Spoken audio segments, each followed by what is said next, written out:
SOP 268 today.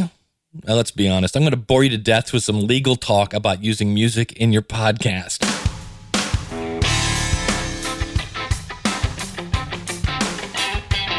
It's the School of Podcasting's morning announcements.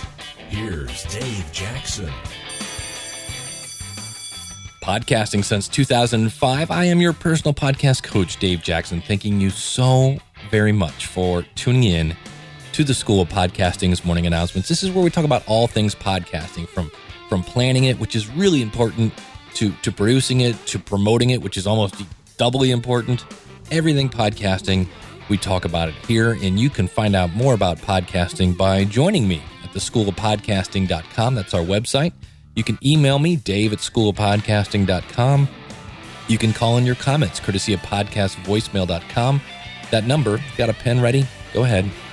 It's 888-563-3228. And I've actually answered this question via email. It actually came in a while ago, but somebody had asked, hey, what about using, what if I want to play Lady Gaga in my podcast? How do I go about doing that? And is it legal? And we are going to answer that question right after this. All right, if you've been listening to this podcast for a while, you know when I first started out, I had a condenser microphone that I put out like $300 for. I really just, put all the money out. And the great thing about it is it picked up everything. The bad news is it picked up everything. So I switched to a Shure SM58 microphone. And you know what? It's not a bad microphone, but I was ready to take my audio to the next level. But I really didn't have, again, the money to put out another $300-$400 for a microphone. Enter the Electro Voice RE320. It is a phenomenal microphone. I love the clarity. I love the fact that I'm moving my mouth around right now and it's providing a consistent volume level. I love the fact that it's a dynamic microphone that sounds like a condenser microphone, and it's rugged. Man, you should feel this thing. You could actually, I think, use this as a weapon. They should put that into their brochure. It's a great microphone and you can use it as a weapon. Now, in addition to being a great vocal mic, if you're a person that uses this in a studio, you're a musician, it's a great microphone for a kick drum, as well as if you want to record guitars, things like that. So the price is right. It's clarity.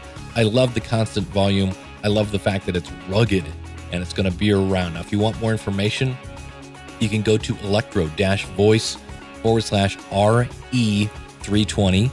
Or if you want to buy one, just go to schoolofpodcasting.com/RE320 today.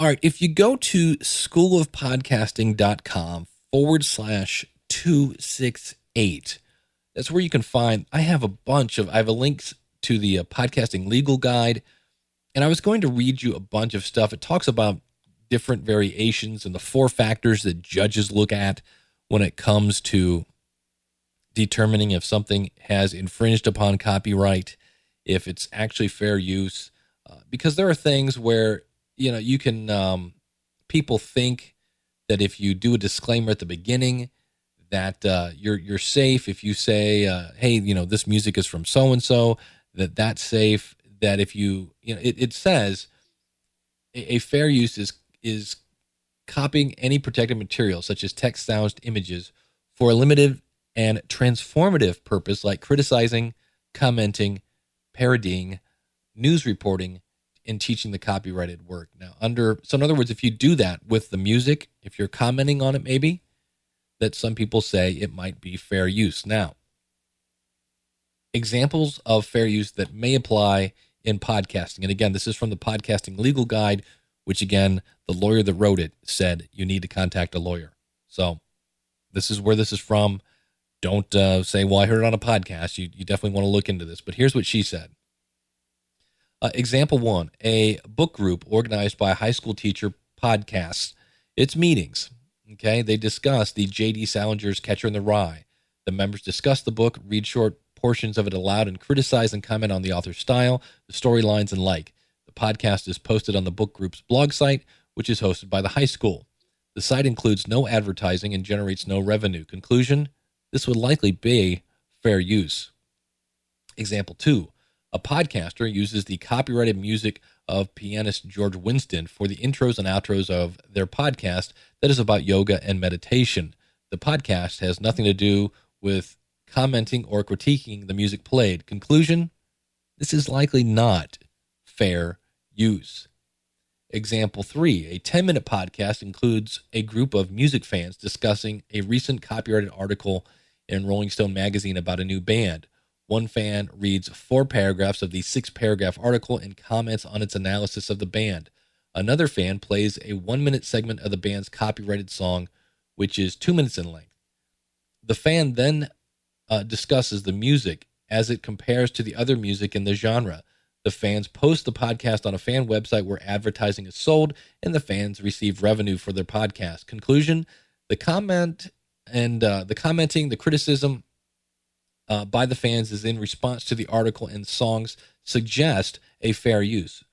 But the concern, but the commercial profit aspect of the site where the podcast is being distributed raises concern, as does the amount of the article and song taken in comparison to the overall length. Any negative effect on Rolling Stone magazine's market or the band's market for its music could cut against the fair use argument. Though the podcasters might argue that the podcast promotes the Rolling Stone magazine article and the band's song, and that it's not a replacement for either. Of course, this would likely be costly and difficult to prove in a trial setting, given the flexible application of the fair use doctrine, and the burden lies on the podcaster to prove fair use. Podcasters in this situation could be found to infringe. So, and I've got 3 different articles here on fair use. So there's some examples of kind of, to give you a little better understanding of fair use. Now, in terms of using this music in a podcast, let's say you want to play, J-Lo. Let's say you want to play Linkin Park. Let's say you want to play whatever, Tony Bennett. These are people that are on major record labels, and it's not like it's on the radio. The difference is what changes the rules to everything is you are delivering your podcast as a download that people can then own and take with them. Where radio, if you have the radio on at that moment, you can hear it. But if you didn't, you missed it, and they can't listen to it later. So that's what changes everything. And here is my answer to this. There are tons of music resources. Musicalley.com is one. Magnatune is another one. There are all sorts of different places where you can find great music by great musicians. Now, I will also admit that there's a lot of bad music at these sites as well, but you can find good stuff to play. You can find great music there and at these sites. And the great thing about these is they're saying, look, play the music. You have our permission. Go ahead, play it. Do with it what you want. With Music Alley, all I have to say is the music came from musicalley.com. That's it. You don't really even need to credit the musician. And I'm not sure I like that, being a musician myself. So now you might say, but I listened to so-and-so's podcast and they played the new Motley Crue, and I listened to so-and-so and they played this, and and I would say, and if you go downtown, there are plenty of people that park in parking spots that are handicapped, and they're not handicapped. There are people that park at parking meters that have expired. And in all those cases, that's wrong. Now, when does that matter? When they get caught. So has anyone that I know been caught playing copyrighted music? Not that I know of. Does that mean it's not going to happen? It means it probably hasn't happened yet. Does it mean it's going to happen? Maybe. It's hard to predict anything in the music business. And so my answer would be, look, I understand that that's your favorite song. I understand that you grew up with that, and it's really going to do that, to just, it really, you identify with that song and you really want it in your podcast. I'm just saying legally, that's a no. That's no. Go get some PodSafe music. Go, if you want if you want to use it for intro music, go to schoolofpodcasting.com/free music. There's a bunch of great music there that you basically just pay $8 for the shipping, and you get a whole CD full of music that you can use to shape and create your podcast. So that's, again, if you want more information about fair use, if you're worried about the legalities of your podcast, go to schoolofpodcasting.com/268, and that is going to do it. I wish there was a way to make legal stuff entertaining. There just isn't. And that's why I hesitated to even do this episode. But I do like to answer questions that people have, and people ask that one a lot. I've actually probably answered this before, but it's worth repeating. Don't use it. Don't use copyrighted music.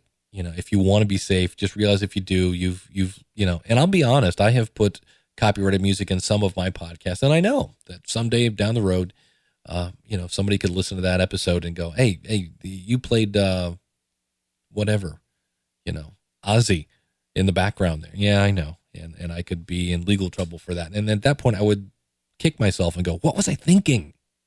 Right? So that is going to do it for today. I want to thank you so much for tuning in. Great things coming up in the future of the podcast. He said, looking for it. Like you can see it. I'm going to be doing a review of the Blue Icicle USB interface. Looks really, really cool. And it's only $35. So if you have a microphone and you want to try connecting via USB to your computer, I will let you know what I think of that. We've also got Ray Ortega. I actually interviewed him for the Power of Podcasting podcast, which you can find at powerofpodcasting.com. And he does the, go over to the Podcasters Studio. So yes, there's two S's there. Podcasters, plural, studio.com. Great podcast about podcasting and just a great guy. And Ray and I talked one night forever. And I'm going to be taking some of that originally was geared for that podcast and putting it here because he is just chock full information. And so that'll be coming in the future as well, all here at the schoolofpodcasting.com. So now, if you want to start a podcast, what's holding you back? If you want to start a podcast, but you haven't, do me a favor, email me, dave@schoolofpodcasting.com. I would love to know why you're not, because I'm on the other side of the fence going, come on in. The water's warm. It's a beautiful thing. Because I've got step-by-step tutorials. I've got resources. So if you want more music, I've got places. You don't have to go Googling. It's right there in the resource section at the School of Podcasting. So think about how valuable your time is and how much time you're going to save by not having to Google. And you'll see reviews of these things and say, here's what I use. And here's one of Dave's picks. Things like that. It's all there at the School of Podcasting.com. So come and join us, and that way I can help you. The other thing you have at the School of Podcasting that you don't get from a book, that you don't get from YouTube videos, is you get me, your personal podcast coach, to answer your emails. And if you send me an email and I go, I really can't answer this via email, I will call you back. I do that. And right now I am doing podcasting full time. I've got plenty of room on my plate. So if you want to go that route, I do have packages where you can actually buy a package where I basically go and set up, I do all the technical stuff for you so you can just record your podcast. There are all sorts of options. And with that, I'm going to end my plug at theschoolofpodcasting.com. Thank you so much for tuning in. We will see you again next week with another episode of the School of Podcasting's morning announcements. Until then, class is dismissed.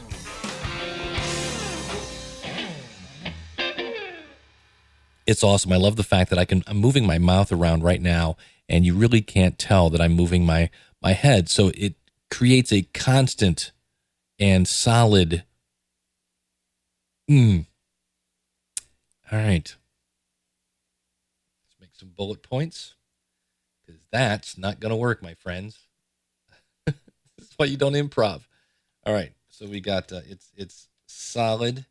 Manufacturing. It's rugged. It's solid. It's rugged.